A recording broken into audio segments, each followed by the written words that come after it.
podcast Sinto que lá vem história é um projeto do LIVE, Laboratório Inteligência de Vida, programa socioemocional presente em mais de 800 escolas no Brasil. Olá! Estamos aqui num momento muito especial, que é o 6º Congresso Socioemocional do LIVE. Estamos com uma plateia de mais de 1.600 educadoras do Brasil inteiro! Uhul! Gente, eu sempre sonhei com esse momento. E chegamos a mais um episódio da nossa 3ª temporada desse podcast e videocast que é tão amado. Eu sou a Joana London, do meu lado tem a minha parceira, companheira, amada Renata Ishida. E hoje a gente, direto do Congresso, vem trazer um tema muito importante, né, Rê? Conta um pouquinho.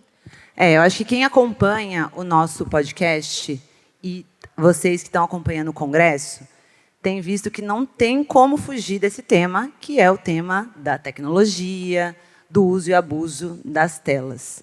Então, num momento em que as crianças usam mais os dedos do que os braços, nada melhor do que a gente convocar o corpo para jogo. Por isso, a gente tem uma mesa maravilhosa para falar o quanto o corpo, o esporte, eles são fundamentais e sem eles não dá para a gente ter desenvolvimento socioemocional. Então, eu vou começar apresentando com muita emoção.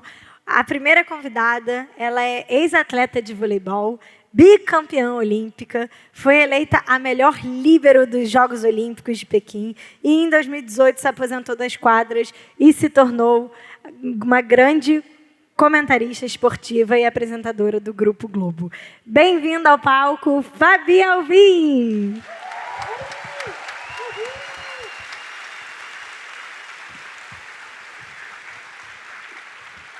A nossa outra presença ilustre é a campeã mundial de ginástica artística, bicampeã da grande final da Copa do Mundo da modalidade, multicampeã da Copa do Mundo, finalista de 2 e participante de 4 Olimpíadas, é referência mundial na ginástica artística e no esporte. E também é comentarista.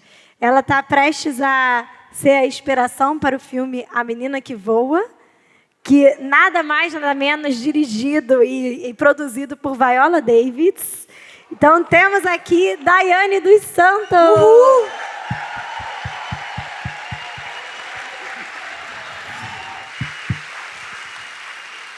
Bem-vinda!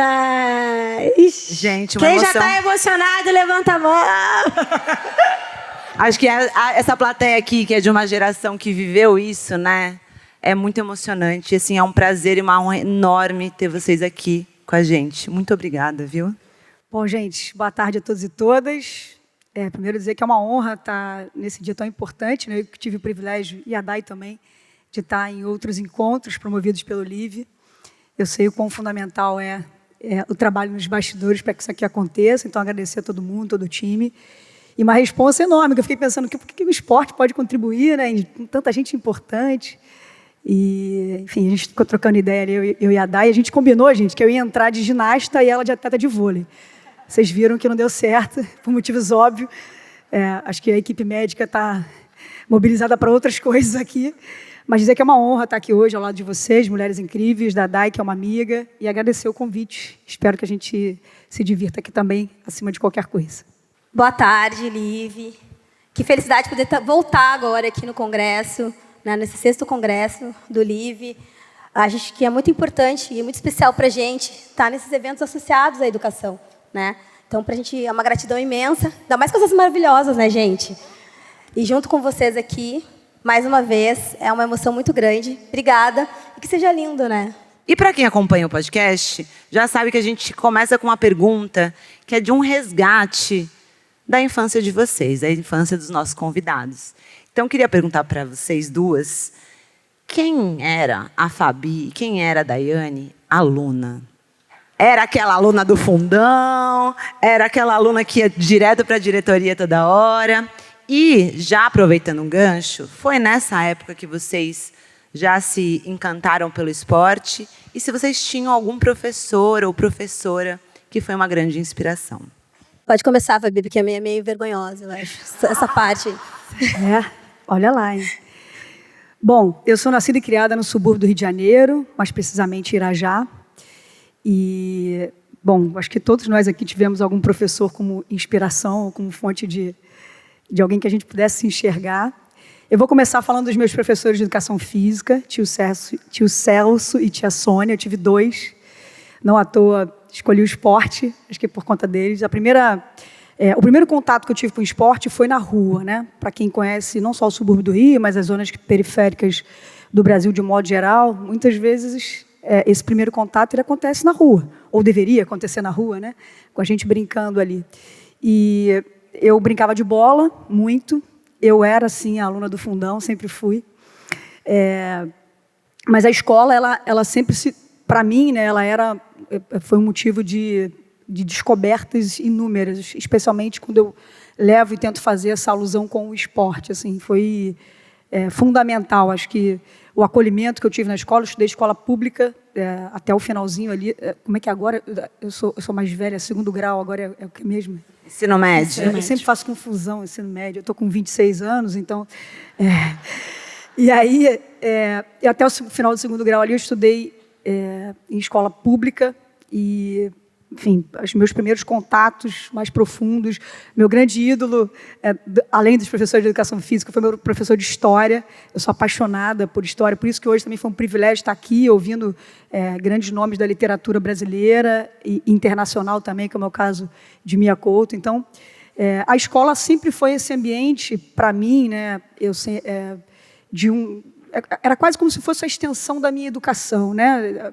Dentro de casa eu tinha os grandes exemplos que eram os meus pais, mas a escola e a rua passaram a ser os lugares onde eu tive contato esportivo. Então, assim, eu tenho ótimas memórias, ótimas lembranças da escola. Fui uma aluna do fundão, mas eu agradeço imensamente a oportunidade que eu tive de conhecer o esporte através das minhas aulas de educação física. Eram professores extremamente humanos, do ponto de vista de tentar colocar todo mundo para se movimentar, todo mundo para entender o que significa o contato com o esporte, né? Alguns, como é comum nas aulas de habilidade, alguns têm mais, outros menos, mas foram professores que sempre fizeram questão de incluir a todos, né? Todos os corpos, todas as diferenças que a gente tinha. Então, eu tenho extrema gratidão, por isso que esse projeto do Live, né? Essa ideia de vocês me é muito cara, que as minhas memórias escolares, as minhas memórias com os professores, elas são marcantes, assim, e em alguns momentos até determinantes, eu diria, pela minha escolha. É claro que eu não imaginaria que ia me tornar atleta profissional. Para quem não sabe, eu joguei como líbero, né? O líbero foi uma posição inventada, então o esporte de alto rendimento, ele por si só, ele é excludente, ele exige alguns padrões. E eu tenho 1,66 m, agora eu falo a verdade, eu roubava 2 centímetros antigamente, como se isso fizesse diferença. Eu tenho 1,66 m hoje, aos 45 anos, e eu tinha esse 1,66 m lá com 10, 12, então eu não cresci absolutamente nada. Eu era totalmente fora desses padrões. Mas na escola, assim, acabou sendo uma convivência onde eu tenho ótimas memórias afetivas, ótimas lembranças de contato com o esporte e, enfim, eu fui aluna do fundão, sim. Eu era uma aluna nota C. Agora não é mais nota também, né? Estou velha demais, já não sei mais gente, nada. a aluna do fundão está aqui, bicampeão. Era fé na galera do fundão. Eu quero ver. O professor preferido era de educação física porque não tinha professor de livre, né? Quero ver aqui agora, hein, Dai? Pois então, eu vi que a gente tem uma compatibilidade grande na história, eu e Fabi, né? Assim, eu sempre fui uma criança, não vou falar pequena, porque eu sou pequena até hoje, né? Com meu 1,48 m hoje, mas eu sempre fui aquela criança hiperativa, aquela criança abençoada, sabe? Que não é muito benquista, na casa dos vizinhos, dos amigos, da família. Sabe aquela criança? Essa criança eu era na escola também. Então, do ensino infantil até o Fundamental 1, eu sempre fui essa criança que dava um trabalho porque conversava muito, tirava um pouco da atenção das crianças da sala de aula. Então, testei bastante a paciência, né, dos meus professores, ali, dos meus educadores, nesses primeiros momentos, junto à escola. Ali. E aí minha mãe deu graças a Deus um dia que uma professora abençoada, que se chamava Cleusa de Paula, teve o olhar cruzado com o meu numa pracinha na escola, Fabi, lá em Porto. Dá para ver meu sotaque ainda. Tá meio misturado, né? Mas o sotaque de Porto Alegre está aqui, está presente. Então, valeu. Essa professora Cleusa, ela dava aula num centro esportivo do governo do estado, em Porto Alegre, que é aberto para todas as crianças, principalmente, como a Fabi citou aqui, crianças de comunidade, crianças que muitas vezes não têm acesso. E nessa escola, que era também um centro esportivo, né, eu tinha estudado no ano anterior. E eu sempre voltava lá, porque ela é meio quintal da minha casa, sabe? Então, eu estava sempre ali, subindo nas árvores, né, pulando, correndo. E um dia, nessas peripécias, eu encontrei com essa professora Cleusa e ela me convidou para conhecer a ginástica.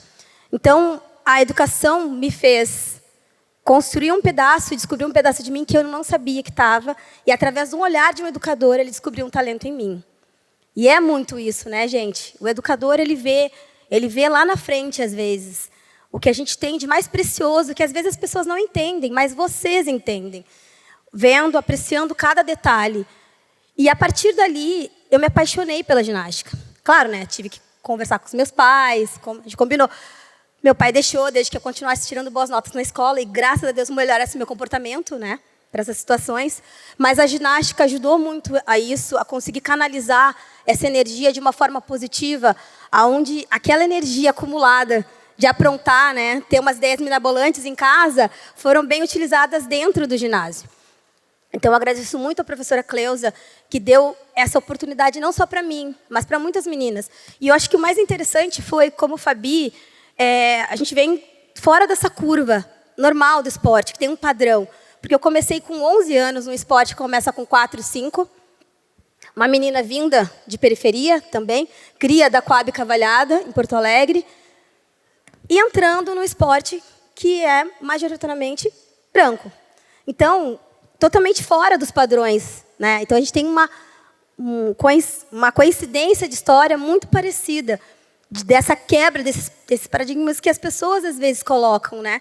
E que bom que a gente teve pessoas que viram além, que a gente teve educadores que viram além, né, daquele padrão normal que é feito para o esporte, que a gente acha, né? Porque tem realmente um biotipo, normalmente, que é mais adequado. No caso da ginástica, ajudava porque eu era pequenininha já, mas já com a etariedade muito prolongada para entrar. E após carreira, eu tenho também ali uma educadora física que fez com que eu me tornasse hoje uma educadora. E veio antes da ginástica até na minha vida, que foi a professora Sônia. Olha aí, Fabi. Mais um encontro aqui, meu e da Fabi. A professora Sônia foi uma professora que eu tive na escola também. E como ela era muito atuante na vida dos alunos, ela era uma professora de educação física, eu olhava para ela com esse olhar de brilho no olho, de quem é presente na vida daquele aluno, daquela aluna, sabe? Que às vezes está sedento ali por uma atenção e às vezes na escola onde ela vai conseguir. Eu tinha essa bênção de ter em casa essa atenção dos meus pais, mas quantas pessoas não têm? Então, olhando ali a entrega dela como educadora, eu falei, eu quero ser essa mulher lá na frente, sabe? Eu quero ser a professora Sônia. E isso fez com que eu me formasse. Hoje eu sou educadora física formada, né? Por conta dela, pelo olhar com ela, e tenho uma gratidão imensa pela professora Cleusa, que foi quem me deu o olhar para dentro do esporte.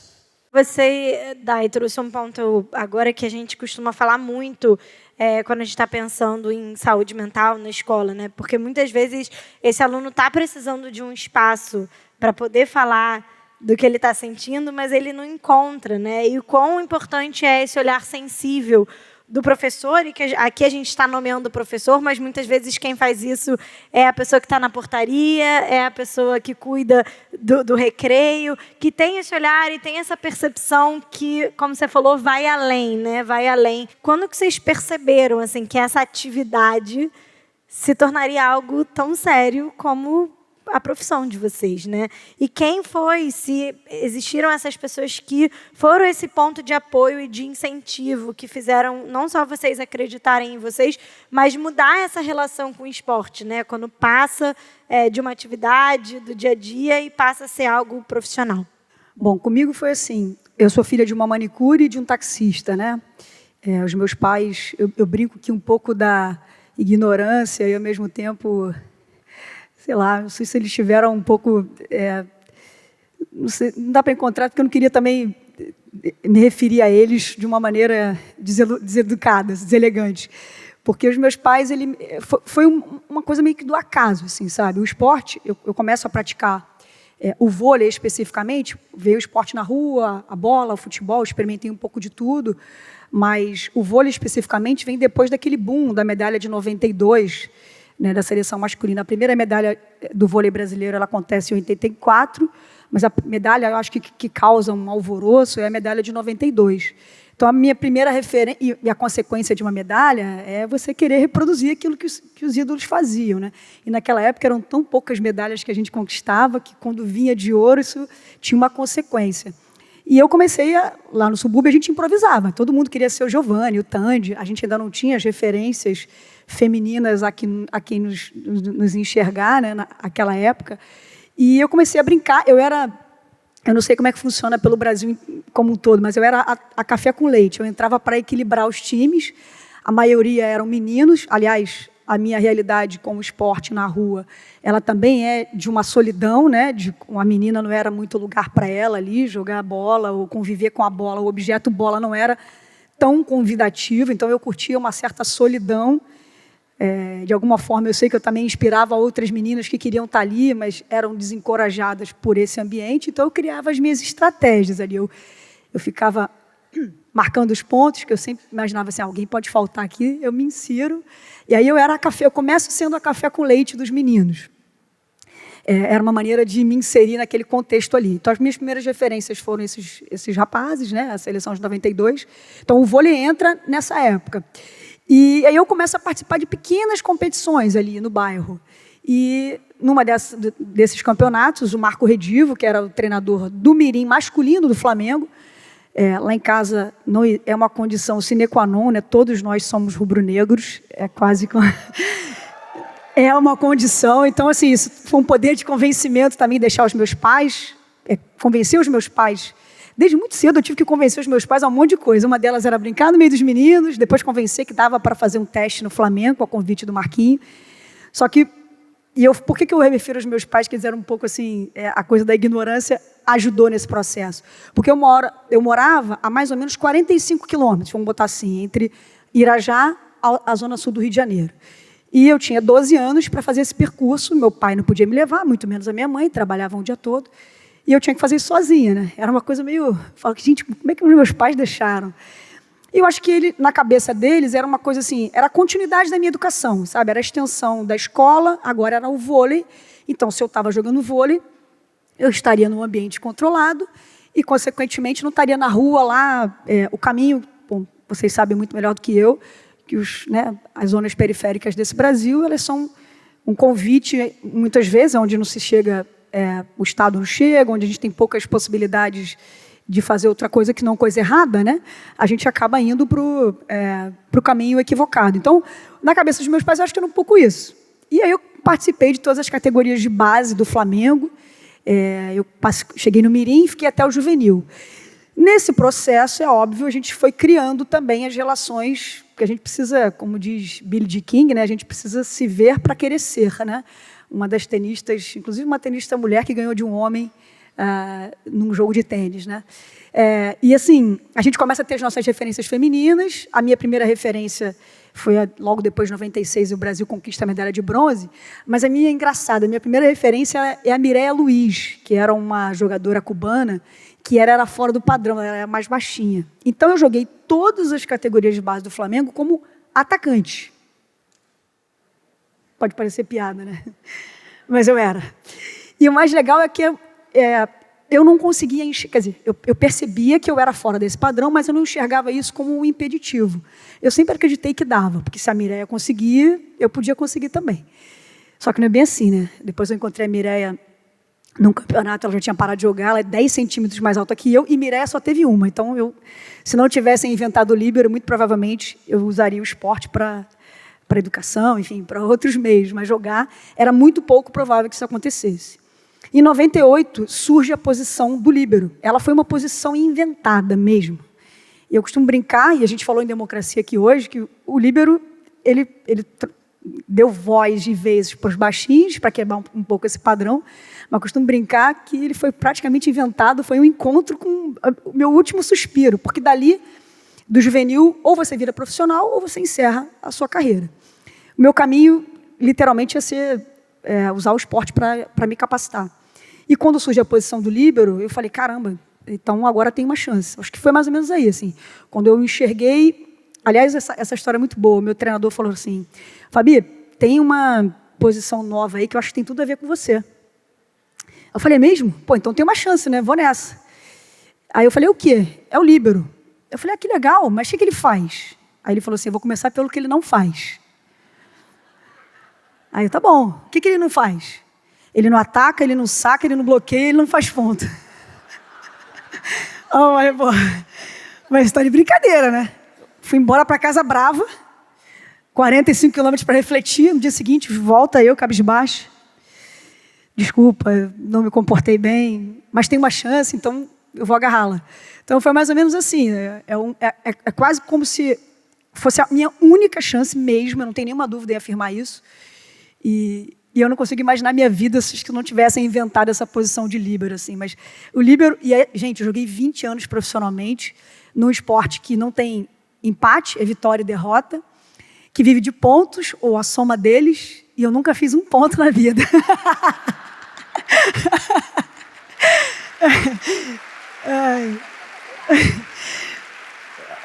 Mas é engraçado, né? Porque eu vejo muito dessa vivência do líbero em mim, assim, a coisa do altruísmo, né? E por mais que haja a intenção, se eu pegar uma bola no meio do jogo, jogar no fundo da quadra, cair na quadra adversária, é erro do adversário. Então, assim, não existe a chance do líbero fazer um ponto.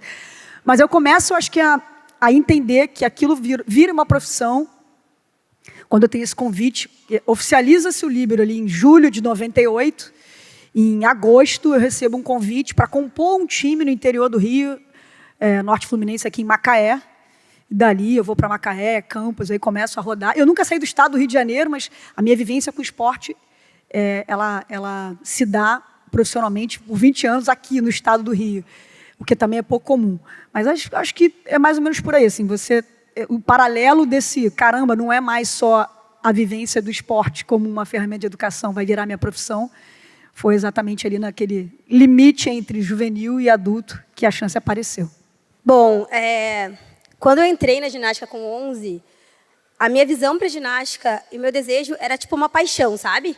Aquele fogo que a gente quer toda hora estar lá, em todo lugar que eu ia, queria ficar fazendo estrelinha, e abrir um espacato, sabe? Quem tem mãe ginasta sabe como é que eu estou falando, né? Mãe e pai ginasta é assim.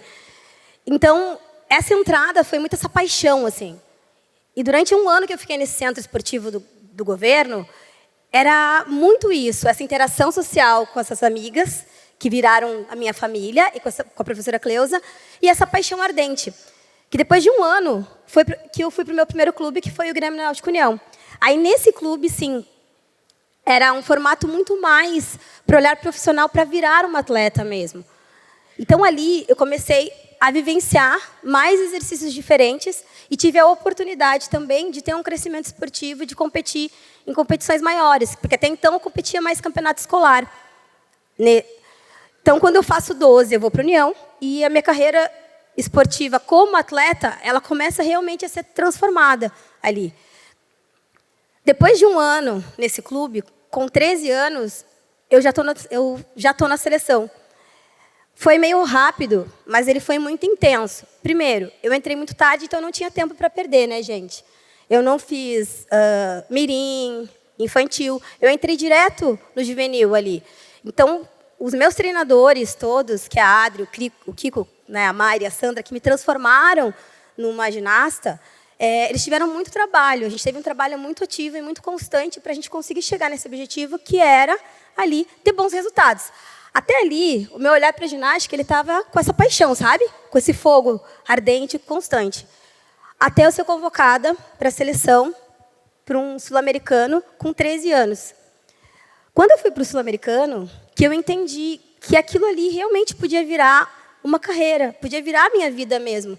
Porque até então, eu só tinha paixão pela ginástica, o amor pela ginástica e a curiosidade de aprender cada vez mais coisas ali. Quando eu vou para essa competição, e eu vi isso a primeira vez, o colã da seleção, eu falei, cara, eu quero viver isso para a minha vida toda, sabe? Eu quero ser uma ginasta. Eu quero ser uma integrante da seleção. E aí, ali, a minha paixão virou um amor. Porque as coisas mudam também, né? Eu gosto de comparar quando a gente namora e quando a gente casa, né? Quando a gente namora é tudo lindo, tudo flores, tudo é bom, né? E aí, quando a gente casa, tudo é muito bom. Mas a gente vê algumas coisas que às vezes não são tão legais. Mas a gente ama tanto, e admira tanto, respeita. Não é verdade? Que a gente fica.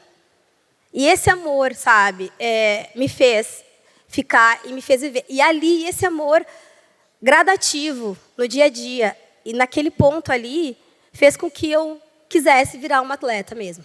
Né? A gente sabe que tem alguns atletas que já têm isso desde criança, que já nascem com esse âmbito de virar um atleta de alto rendimento, de ir para os Jogos Olímpicos. Como a ginástica também não era um esporte muito conhecido, hoje a gente tem, graças a Deus, né, os esportes olímpicos muito presentes na televisão, então eu não sabia muito bem o que era ginástica, eu aprendendo aos poucos. Ali fui admirando as histórias como Luísa, como Soraya, né, ali. Mas o que me fez entender que eu queria virar uma atleta foi esse amor de vestir pela primeira vez o colã da seleção. Ali. E quanto apoio, eu acho que tive apoio de tanta gente, tinha que ter uma lista assim, gente, se eu fosse falar, sabe? E eu falo apoio de tanta gente, porque eram pessoas que me cuidavam no ônibus, como o Fabi falou, né? Da gente chegar até o local e alguém que te cuida no ônibus ali, um cobrador, né? O motorista que te espera às vezes, que te sai correndo da escola para pegar o ônibus e sabe que aquele ponto de partida do ônibus vai ajudar para a gente conseguir chegar no nosso objetivo. Mas eu queria citar muito a presença da minha família, sabe? Eu sempre tive a minha família como um grande apoio dentro do ginásio. Mas também era interessante que sempre teve o apoio deles, mas eles sempre trouxeram essa autorresponsabilidade para mim, quanto treino, quanto esporte. Eu lembro que, às vezes, os meus pais, eles sempre... As nossas férias nunca coincidem com as férias da nossa família, né? Então, assim, quando estava todo mundo de férias, eu estava treinando, né?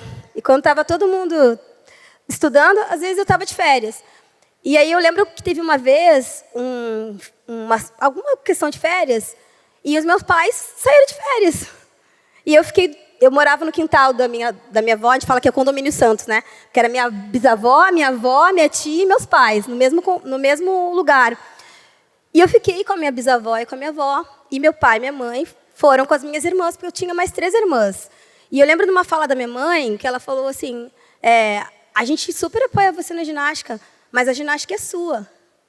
A responsabilidade do treinamento, a responsabilidade de estar aqui, dessa presença, é sua. Eu lembro que, na época, eu fiquei meio assim, né? Falei, pô, que legal, hein? Todo mundo de férias e eu lá treinando. Mas, com o tempo, eu entendi como aquilo foi importante para mim. Para eu entender que esse compromisso era o meu compromisso comigo mesma e com as pessoas que estavam comprometidas comigo ali. Inclusive, meus pais, que fizeram vários sacrifícios, assim como eu tenho certeza que mãe e o pai de Fabi também fizeram, para eu estar ali. Então, eles sempre me apoiaram do jeito certo. Assim, em todos os momentos. No momento de estar ali para dar colo quando precisava, no momento de dar bronca também, sabe? Mas no momento também de passar a responsabilidade do compromisso também estava. E isso, para mim, foi muito importante. E, claro, os treinadores que, em todos os momentos, estiveram aqui comigo, né? Que são os treinadores que eu falo que me lapidaram como ser humano. Eu fui construída pelos meus pais, pela minha família, mas eu fui lapidada pelas mãos do esporte, desses professores maravilhosos, desses treinadores incríveis. Um deles, o Oleg, né? Que a gente teve esse encontro de almas lá na frente. Então, todas essas pessoas, hoje, são responsáveis pela vida que eu tenho hoje. A Fabi falou aqui de 20 anos, né? Eu fiquei durante 18 anos na ginástica também. E essas pessoas me sustentaram esses 18 anos, sabe? Em todos os momentos. Nos momentos que foram muito bons e nos momentos que não foram bons, porque eles existem. Então, por essas pessoas, a gente ficou. E o amor também. Isso fez com que... Vou estender para a Fabi o amor que a gente tem pelo esporte, tudo que a gente tem construído. E pelas pessoas que nos construíram, a gente fica. Ficamos. Ai, Dai, me emociona. Me emociona te ouvir, assim, né? Porque a gente tem essa bandeira aqui no LIVE, que as construções, elas são coletivas, né? gente estava falando agora sobre cidadania digital, e aí muitas vezes a gente olha o esportista, o atleta, né, conquistando algo, e aí a gente coloca como herói como se ele tivesse conquistado aquilo sozinho, né? Então é muito bonito ver o reconhecimento de vocês para os seus professores, para a família, pela rede, e o quanto isso é necessário. Acho que a ginástica esperou durante muitos anos uma medalha, né? E a gente trabalhou, todas as meninas que fizeram a história da ginástica acontecer, ser construída, trabalharam muito para que a gente tivesse essa medalha. E aí vem nas mãos de Rebeca. Gente, uma menina com uma história incrível, com uma história de uma verdadeira filha do Brasil. Porque é filha de uma mãe solo, que são a maioria das mães brasileiras, vinda de projeto social, vinda de uma comunidade ali grande, e de uma cor de pele escura, que muitas vezes é subjugada, que muitas vezes é excluída, que muitas vezes é renegada, é maltratada, é oprimida. Mesmo a gente sendo 56% de uma nação que é ultra mega miscigenada, a gente sofre as consequências da nossa cor linda, que reluz no sol, né? Ali, pela intolerância de muitos. Durante muitos anos, eu ouvi pessoas falarem que a ginástica não era um esporte para pessoas negras, porque é um esporte muito plástico. Como se o talento tivesse cor, como se o talento tivesse credo, né? Partido, enfim, tantas outras questões. O talento está na oportunidade. Ela sempre foi uma campeã. Ela sempre foi. E ela era uma expectativa que se tornou uma realidade. Uma realidade de raiz brasileira, na essência, sabe? E a gente ter essa medalha vindo das mãos dela, depois de a gente ter esperado, e a gente esperou, e Deus é muito bom, porque Ele fez no momento certo.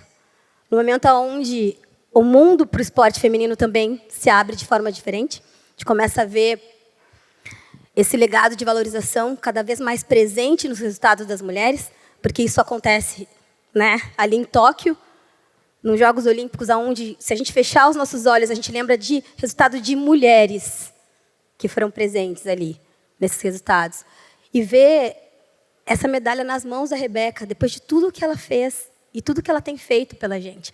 Eu falo, não tem como não se emocionar, sabe? Eu falo que é difícil ali, porque é difícil a gente conseguir expressar um sentimento. É difícil a gente conseguir falar de tudo, porque ali é um momento glorioso, de vitória. Mas tantas coisas se passaram atrás dessa medalha. Eu falo que a medalha na nossa mão ela é pequena às vezes, mas ela é tão pesada. Ela é tão pesada para ela estar ali, às vezes, e é tão gostoso quando a gente vê o merecimento chegar para quem merece, e ela merece.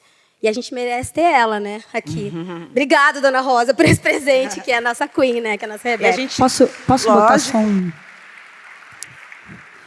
É porque a DAI, enfim, o esporte ele não está à margem do que a gente vive na sociedade, né? Então, quando o convite surgiu, né, como eu falei, num dia tão importante, com pessoas tão relevantes, eu fiquei pensando, por que o esporte vai ter para contribuir? Aí você escuta a DAI sintetizar algo que é um pouco da essência do esporte também, né? A gente fala sobre muitas coisas quando a gente sobe ao palco, ao tablado, às piscinas, aos tatames, às quadras, a gente está falando sobre quem a gente é. Quando eu vejo essa imagem, por exemplo, da bola que eu peguei com o pé, eu brinquei com a Dai, pegou na canela, né? É porque essa imagem rodou bastante, as pessoas às vezes me reconhecem, agora as redes sociais, por causa desse recorte de vídeo, mas eu gosto dele porque ele conversa com a minha origem, da onde eu venho, do esporte na rua, da bola, do lugar que era proibido para as meninas, num ambiente que não era convidativo, né? Aí, quando você vê a conquista celebrada pela Dai na emoção dela, a gente está falando do esporte feminino como um todo, e claramente fazendo um recorte racial, que é importantíssimo, mas a gente tem que lembrar que as mulheres foram proibidas de disputar a edição dos Jogos Olímpicos, né? A gente não era bem-vinda, porque o nosso corpo, a mulher não podia, chuteira para a mulher. Quando a gente vai fazendo recortes em outras modalidades, então é misoginia pura, né? Mas as mulheres foram proibidas de praticar esporte olímpico. Então, quando a gente vai se aprofundando nesses temas esses recortes raciais, a gente vai vendo a importância de se enxergar, de se ver. A Rebeca, ela é o que ela é hoje, a maior medalhista do Brasil, porque ela viu alguém, né? A Daiane foi um exemplo para ela. Então, quando eu retomo esse raciocínio e me vem à cabeça a Billie Jean King para você se enxergar, ela viu que era possível, mesmo vindo de onde ela vem, com as dores que ela teve, com as vivências que ela teve, porque ela viu uma atleta como a Daiane lá atrás para se inspirar, para poder ser. E quando você vê ela ganhar medalha, ela reverencia quem veio antes, o que também é muito importante. Então, é uma emoção estar aqui hoje, obviamente, mas é interessante como as conversas se entrelaçam, né? Quando a gente tenta imaginar o esporte, onde é que ele pode acrescentar num dia tão importante como esse. E eu acho que a gente pega o gancho para falar de educação, né? Porque a gente está falando aqui de obstáculos, de questões de desigualdade que são estruturais no Brasil. E aí a gente celebra a superação desses desafios. Mas aí, muitas vezes, a gente celebra essa superação também de uma forma individual e a gente esquece essa história que foi construída e que permitiu que também isso acontecesse. O quanto essa superação e esse incentivo para a gente sempre se superar pode ser saudável também no processo de educação, né, Jo? Eu queria te complementar brevemente e ouvir vocês duas falando também nessa costura do quanto no esporte tem esse espaço para o erro e como que isso é lidado, assim, quando vocês falam de esporte, tanto no aspecto coletivo, acho que a Fabi tem muita essa experiência, quanto a Dai, que também competiu coletivamente, mas também nessa perspectiva mais individual. Primeiro, eu acho que quando a gente fala de erro, ele é algo que todos nós, em algum momento, vamos passar, né? Ali o erro, o resultado, às vezes, ser diferente do que a gente espera ali. Mas quando a gente fala de erro, eu não vejo ali um fracasso, uma frustração. Eu vejo algo que é normal do ser humano e um momento da gente conseguir aprender com aquilo. Às vezes, através do erro, é quando eu vou entender que não é daquela forma que eu vou fazer, né? Ou, então, aquele esporte, ou essa questão não serve para mim, mas talvez aquilo seja um caminho para eu poder chegar onde eu quero. Ou o meu caminho ser encontrado, sabe? A gente precisa agir com mais... Óbvio que ninguém quer errar, mas eu não conheço ninguém que chegou, que tem sucesso, que é vitorioso, que não errou, que não falhou, que não perdeu, né? Aqui a gente falou de vitórias, mas quantas derrotas tivemos? E aprendemos com essas derrotas, né? Quando a gente fala de criança, quando a gente fala de escola, quando a gente fala de juventude, a gente vê cada vez mais difícil essa lição, né? Amarga. Porque ela não é doce, né, gente? De ser aprendido. Que o erro faz parte do aprendizado. Que o erro faz parte do ser humano. E é ok você errar, mas que você tem que aprender com esse erro. O que você aprendeu com esse erro? Que nem a Fabi falou, né? Teve aquela ação ali, 45 km para refletir, né? E para pensar, talvez, naquela impulsividade de resposta, ou impulsividade de ação, de atitude ali. E do erro também. Então, essa reflexão de, ok, errei, mas o que eu posso fazer para fazer diferente? Para não errar mais, sabe? Para melhorar. E eu acho que também é importante a gente ter também, nessa questão do erro, o apoio também de quem está por fora vendo essa questão acontecer. Por exemplo, vou citar, né? Provas. Tirei uma nota baixa na prova, né? Às vezes aquela nota baixa é uma consequência de vários fatores. Algo que eu estou vivendo na minha casa, né? E a gente, às vezes, do lado de cá não sabe. Um conflito emocional que essa criança está passando, que esse jovem está passando naquele momento. Às vezes é só porque não quer mesmo. Acontece também, sabe? Mas é importante entender esse processo. Por que chegou nesse erro? O que está acontecendo para esse erro não acontecer mais daquela forma? E, principalmente, para os erros hoje não magoarem e não fazerem com que a gente perca tantas vidas como a gente tem perdido. Porque hoje eu vejo a gente vivendo do esporte, e o esporte é excelência, é exigência constante, como a gente falou, todos os dias.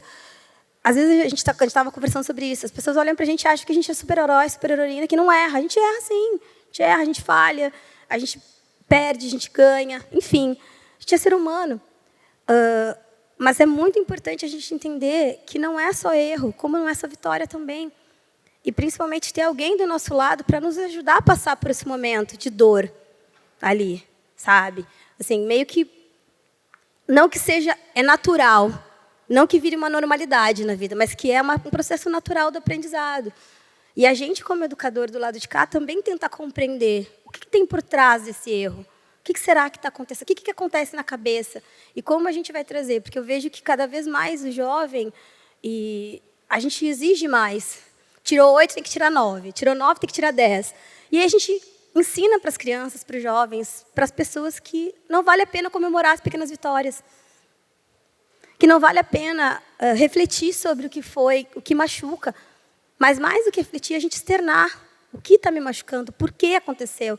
Como que eu posso fazer diferente? E apoiar nesse momento, né, ali. Eu acho que eu vejo um pouco dessa forma, assim. Óbvio, né, gente, que ninguém gosta de errar. Eu também não gosto. De perder também, né, sou competitiva. Mas faz parte. Faz parte de um processo, não só do esporte, de um processo natural da vida.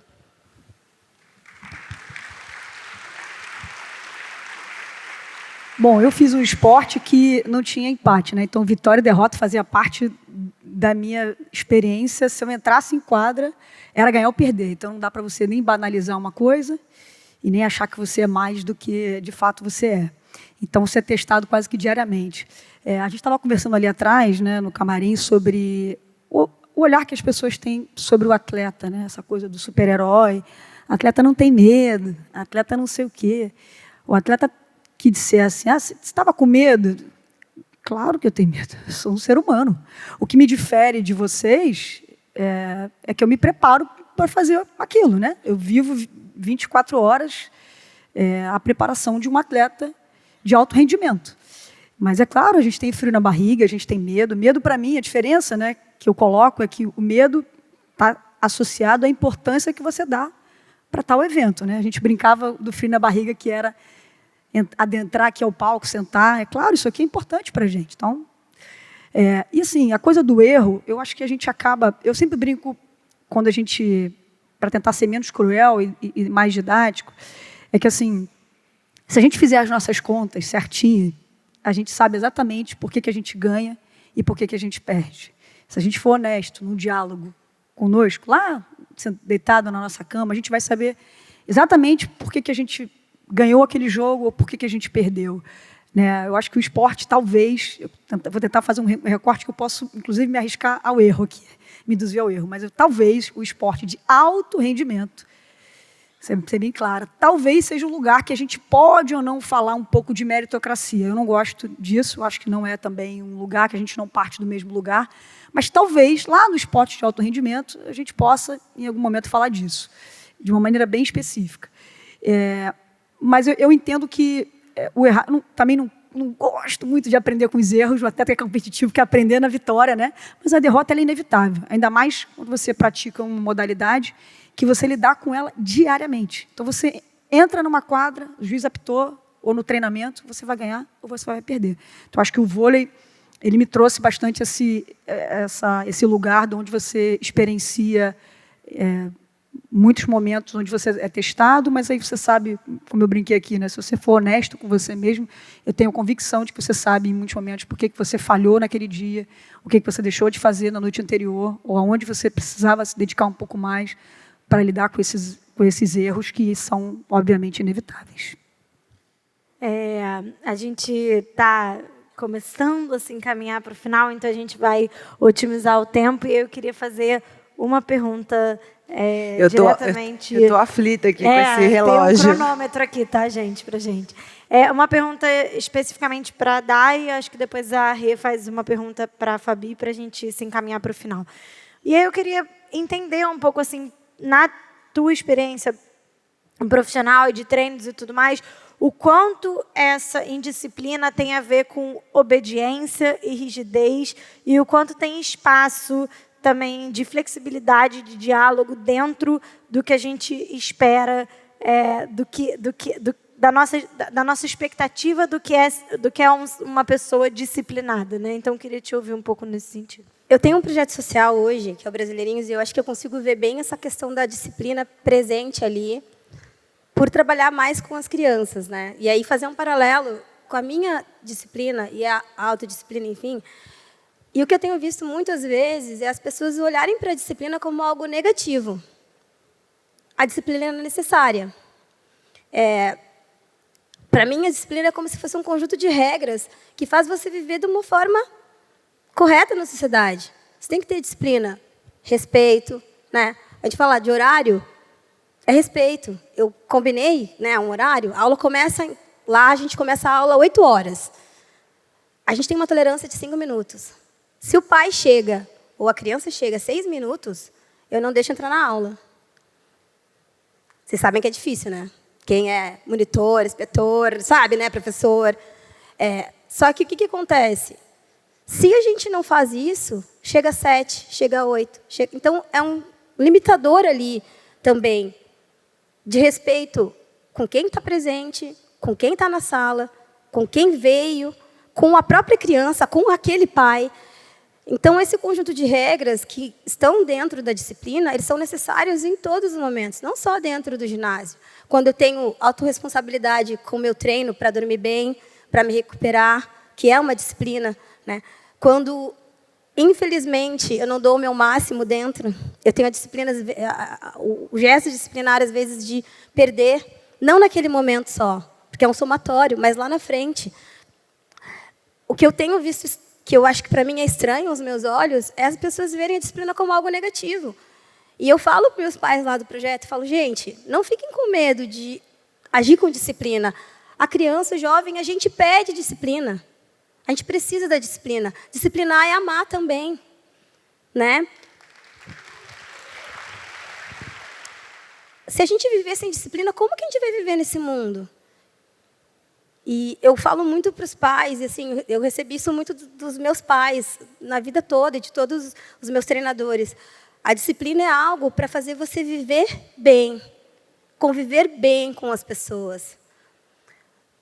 É importante. A gente não pode banalizar ou tratar como algo ruim. Não é ruim, é bom, óbvio. Quando é de forma de excelência moderada, quando vai se fazer com amor, quando vai se fazer para um benefício mesmo, final ali, para algo positivo. Não quando eu trato isso como um castigo de descontar o que eu estou sentindo no outro. Tem o cantinho do pensamento lá, né? Senta ali um pouquinho, pensa. Eu não vou colocar uma criança de 3 anos de idade ficando ali sozinha. Vai ficar um pouquinho, vai lá, conversa, volta. Mas é importante, porque ela, de alguma forma, ela vai ter que aprender que o ato vai ser uma consequência, às vezes, que não é legal. E meus pais sempre diziam, melhor a gente disciplinar como pais, que eu vou disciplinar com amor, com carinho, a gente como educador, educando e disciplinando com respeito, do que o mundo lá fora, que vai te bater e vai bater forte, né? Então, assim, que a gente possa ter essa visão da disciplina como algo positivo e necessário para a gente viver num mundo onde todos precisam de disciplina. Não só nós atletas, mas todos nós, para vivermos, não só convivermos, mas para vivermos precisamos da disciplina. Ela é muito necessária dentro e fora do ambiente esportivo. A escola perdeu a autoridade com medo de ser autoritária, né? Ou com uma pressão da família para que não seja autoritária, mas a gente precisa ter autoridade como educador, né? Isso é fundamental para o processo de aprendizagem. E aí, Fabi, pensando nisso, assim, já que a gente está falando sobre educador, queria já também, porque a gente está se encaminhando para 0 segundos para acabou, na verdade, o nosso tempo. Uma mensagem, Fabi, assim, que você daria, pensando nessa perspectiva do esporte, o que ele pode, como ele pode inspirar, a volta a mexer o corpo, né, olhar para si, a se conectar com ele. Que recado você daria para esses educadores e educadoras que estão aqui hoje com a gente e para as famílias que estão ouvindo a gente em casa? Bom, como eu não tenho mais tempo, estou brincando. Nossa, que difícil, hein, Dai? Depois de falar depois de você é sempre difícil. Você é tão bem com as palavras. Cara, assim, eu acho que quando eu tive esse contato com o esporte lá na rua, de maneira bem lúdica, né? O meu primeiro objetivo, assim, minha primeira sei lá, de forma bem ampla, era me divertir. Assim, o esporte ele entra para mim como uma diversão. Então, assim, quando eu olho para trás ou quando eu faço qualquer análise, cara, o que ficou de mim desses 20 anos vivendo do esporte, né? O que eu poderia, ainda mais nessa posição, eu brinquei aqui, né? O líbero ele não faz ponto, talvez pudesse se sentir menos importante. Não que eu ache menos brilhante essa desimportância, eu gosto, inclusive, disso. Eu acho que o líbero, a posição, ela praticamente moldou a minha maneira de enxergar o mundo, né? Esse sentimento muito de altruísmo, de olhar para o lado. Eu acho que o esporte é sobre isso. Quando a gente é inserido nesse contexto de vivenciar o esporte, a gente não imagina que isso vai virar a nossa vida, né? O esporte deveria ser tema de saúde pública, né? Devia estar linkado como uma necessidade básica de todo mundo, e né? Mas e não é ao mesmo tempo. Então, quando eu olho para essa vivência do esporte, olho quem eu sou hoje, a mulher que eu sou hoje, quem eu me tornei pós-esporte, o que ficou, né? Quando a gente torce lá, o que ficou, eu acho que é um pouco disso, assim, sabe? Desse olhar coletivo. A Day falou sobre disciplina e viver. O esporte traz isso para a gente na veia, né? A gente precisa cumprir horário. O jogo começa às 7, ele não começa às 7h01, o juiz vai apitar às 7 horas. Então, você precisa chegar no horário por você e pelo outro, que também chegou no horário, né? O esporte ele tem regras, que também a gente precisa respeitar, né? Se você chegar lá no vôlei e der 2 toques, o juiz vai apitar 2 toques, né? Existe uma série de coisas que você precisa cumprir. Então, eu acho que talvez é difícil deixar uma mensagem ou sintetizar o que a gente tentou trazer aqui hoje, mas eu costumo dizer que o que fica de mim, né, o que ficou na Fabi dessa vivência de 20 anos do esporte é esse olhar, acho que altruísta. Eu acho que vai ao encontro da gente falar sobre disciplina, da gente debater esses temas tão caros e tão difíceis, muitas vezes, a diversas mãos, seja dentro da escola, seja fora dela, seja um diálogo para os pais, né? Eu sou mãe de uma menina de 5 anos, eu e a Júlia, né, nós somos 2 mães lá em casa, a gente é mãe de uma menininha que a gente também tem algumas demandas devido à faixa etária dela, mas a gente também tem um monte de dúvidas que a gente precisa conversar com outras pessoas. Eu acho que talvez o esporte, especialmente do ponto de vista que eu tive, nessa posição que eu joguei, que é muitas vezes duro, né? Não fazer um pontinho é brincadeira, né? Mas, ao mesmo tempo, traz esse olhar e esse sentimento, acho que eu queria deixar aqui, desse altruísmo, que eu acho que é importante também para a gente celebrar e viver em sociedade. Ter vocês aqui é uma honra. Muito obrigado para todo mundo que está ouvindo gente. O podcast. Muito obrigada mais uma vez. E quem está em casa, sininho, coraçãozinho, sigam Sinto Que Lá Vem História e até o próximo episódio. Até.